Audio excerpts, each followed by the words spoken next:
Thank you for joining us today for a review of the new book titled The Automotive Service Manager's Bible. This is a book about the fundamentals and best practices for improving service department profitability.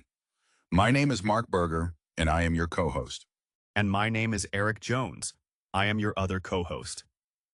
In this new book by Charlie Waters, the author indicates that according to dictionary.com, the definition of Bible is any book, reference work, periodical, etc., accepted as authoritative, informative, or reliable. The author believes this book to be consistent with that definition. As I read this book, I just discovered how the most highly profitable service departments actually blend various distinct culture types or personalities to create a winning team environment. That's quite an unexpected way to look at car repair. What makes this perspective so different? Well, imagine running a service department like conducting an orchestra. You've got your technicians as the different sections, your service advisors as section leaders, and the manager as the conductor. This book by Charlie Waters, who spent 50 years in dealership operations, breaks down how these different cultures or personalities create a symphony of success or sometimes total chaos. Mark, it's interesting that Charlie describes the different cultures as personalities. I guess culture really is the personality of the business. So how do these different personalities or cultures play out in real service departments? The culture of a business is indeed its personality.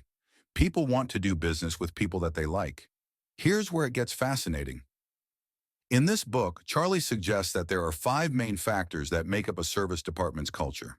These 5 factors are the organizational culture, the mission statement, a culture of accountability, a culture of productivity, and an environmental culture. These 5 components make up the personality of the business. Wow, this is very interesting. Tell me more about an organizational culture. What is it? Organizational culture is about the atmosphere and management style that the organization has developed. Organizational culture is like the behavior pattern, good or bad, developed by the company. First, there's this thing called clan culture. Think of those family-run shops or businesses where everyone knows each other's kids and shares lunch together. But, and this is the surprising part, that cozy atmosphere can actually become their biggest weakness as they grow. Most small businesses began as clan. You may ask why? Because it's somewhat natural for a very small business to involve their team in all decisions. Okay, that makes perfect sense. But what exactly goes wrong with the clan culture?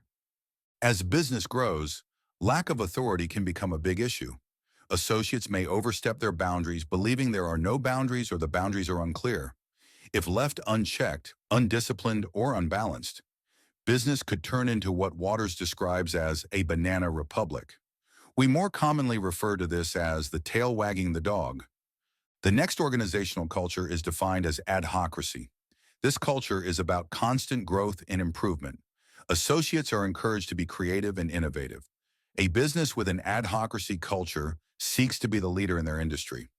So, Mark, what are the downfalls of adhocracy culture? Change. The adhocracy culture is about constant change. This can be a huge challenge to associates that favor stability. Management must recognize, understand, and support these folks. Okay, I get that. I would guess that if I have personality types that prefer this stability, I need to provide the support and reassurance needed. What other business cultures are there? There are actually 2 others. The first of these is market culture. Total focus on market and results. Encourages team to be innovative and often is driven to achieve market dominance. Fast pace and high productivity are expected. The danger of market culture is a high-pressure work environment can cause fatigue. The focus on external results can result in neglecting internal processes as well. This means that we are more focused on our competition than we are on our own house. And last, but certainly not least, is the hierarchy culture. Top-down leadership creating strict levels of authority and control. This military-style culture emphasizes long-term stability by creating a very clear, structured environment. Associates must always follow the chain of command, designed to cultivate years of steady output. The danger in hierarchy is the slow movement due to bureaucratic nature. vulnerable to fast-moving smaller companies. Reduced innovation due to rigid structure. The tendency is to stay below the radar. So it appears that the magic of success comes with a good blend of multiple business cultures. Charlie cites a couple of case studies in the book. Yes, indeed. But then he introduces this brilliant concept called thermodynamics of management, with two types of management techniques, the juggler and the pendulum. Those sound like completely opposite approaches. How do they work? Picture this.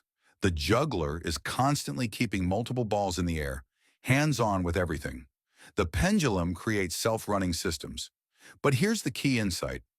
Even the best self-running system eventually slows down without some intervention.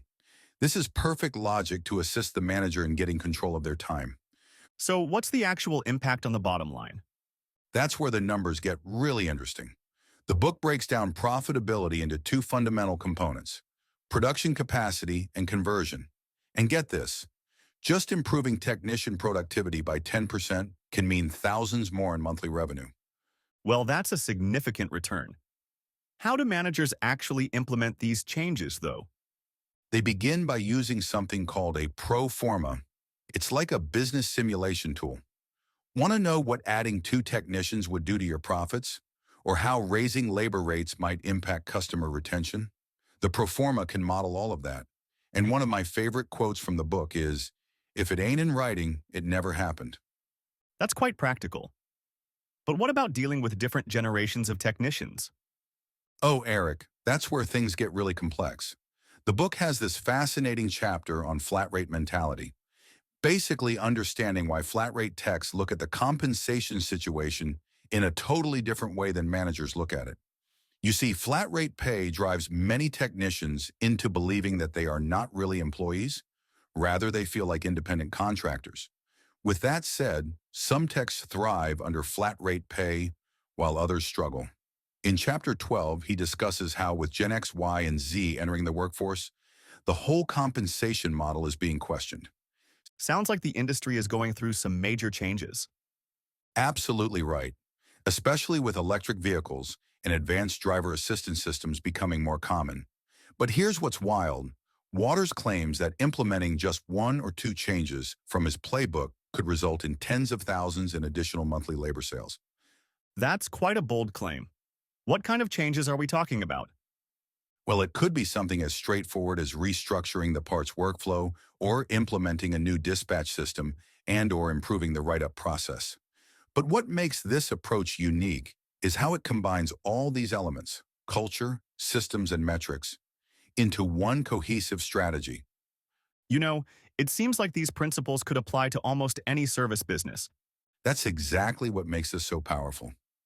Whether you're running a bakery or a body shop, it's all about understanding the interplay between people, processes, and profit. The auto service department just happens to be this perfect microcosm where we can see all these principles in action.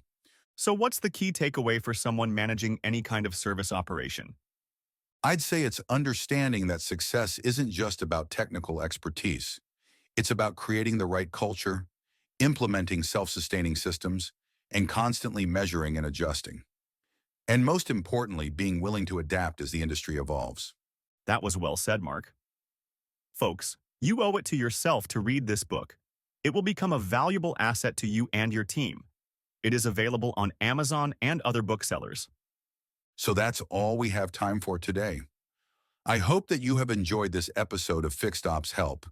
We have many other interesting subject discussions coming up, so stay tuned, and until next time, stay safe.